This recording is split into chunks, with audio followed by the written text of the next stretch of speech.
Abavubuka beegattira mu kibiina kya ggwanga mujje Katonga jjula balaze obutali bumativu nga baagala Katikkiro Charles Peter Mayiga abalage oba ababuulire ekigenda mu maaso ku bulamu bwa Kabaka. Bannange twagala kulaba Kabaka bajja batunyonyola bunnyonnyozi. Twagala kulaba ku Kabaka nti bannange Kabaka yankubidde essimu. Twagala kulaba ku Kabaka kati bavudde kugamba nti yali alwadde alagi kati bakkiriza nti mulwadde. Kitegeeza nti waliwo ekintu kye bakweka. Tetugenda kusirika. Obutali bumativu babukoledde ku lubiri lwa Mujaguzo Kabowa gye babuuliridde bannamawulire ensonga zaabwe. Sisobola kusirika nga Ssaabasajja Kabaka simanyi gy'ali.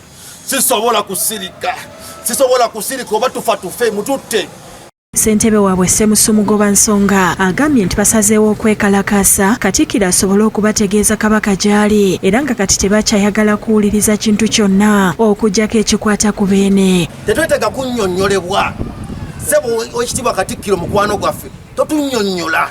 Tugenda kuzoganya okumala wiiki nnamba. Tetugenda kuddamu kwebaka, tetugenda kuddamu kulya, tetugenda kuwummuza paka nga tulabe Kabaka waffe. Tekyaliyo kunaaba, tekyaliyo kwebaka, teri kutambuza ngatto. Tetukyayagala tunyonyola, twagala Kabaka. Mu ngeri y'emu bano baagala Katikkiro bamukwase ebbaluwa abeeko byayanukula basobole okutegeera ku nsonga ezimu ze baze beebuuza na lwaki abakulu abamu mu bika balekeddeawo omulimu gwabwe ogw'okutwala ennono mu maaso nga bakola emirimu egy'enjawulo mu Bwakabaka. Wanga mujje!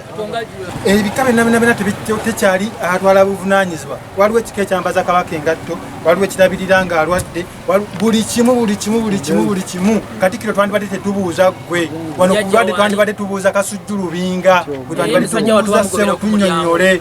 Waliwo ekika ekijjanjaba ekikola ku ngatto, gwe twandibuuza Kabaka waffe alabikira atya mu Niigiina. Kyokka bano nga boogera, poliisi okuva e Katwe ne Wankolokoko ebazinzeeko ne babuna emiwabo oluvannyuma lw'okugwa mu lukwe lwabwe nti baagala kwekalakaasa. Abamu ku bano beesimatudde ne badduka. Poliisi wakati mu kweyongerayo egudde ku bakubi ba bbandi ababadde batikiddwa mu takisi nga bwe babadde bagenda okulembera abavubuka bano era nabo babakutte.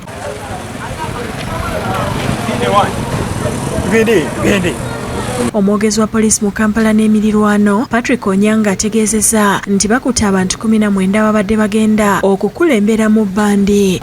Takisi n'abantu ababadde munda babadde 19 bali Katwe poliisi.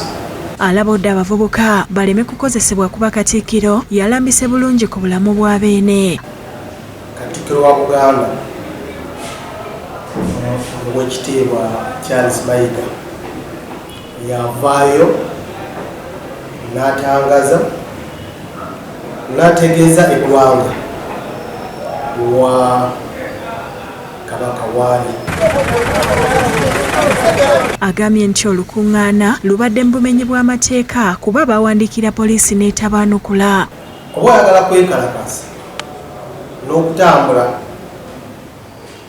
mu ngeri gy'oyagala kutambulamu nga waliwo abantu bangi, oteekwa okufuna olukusa okuva eri omuduumizi wa poliisi. Olunaku lw'eggulo Katikkiro Mayiga bwe yabadde mu lukiiko lwa Buganda yasabye abantu babeere beegendereza ku bantu abeenoonyeza ebyabwe nga beeyambisa embeera y'obulamu bw'omutanda okwekalakaasa. Balowooza nti embeera ya Kabaka ke kajji mwe banaayita babeeko bye baggusa.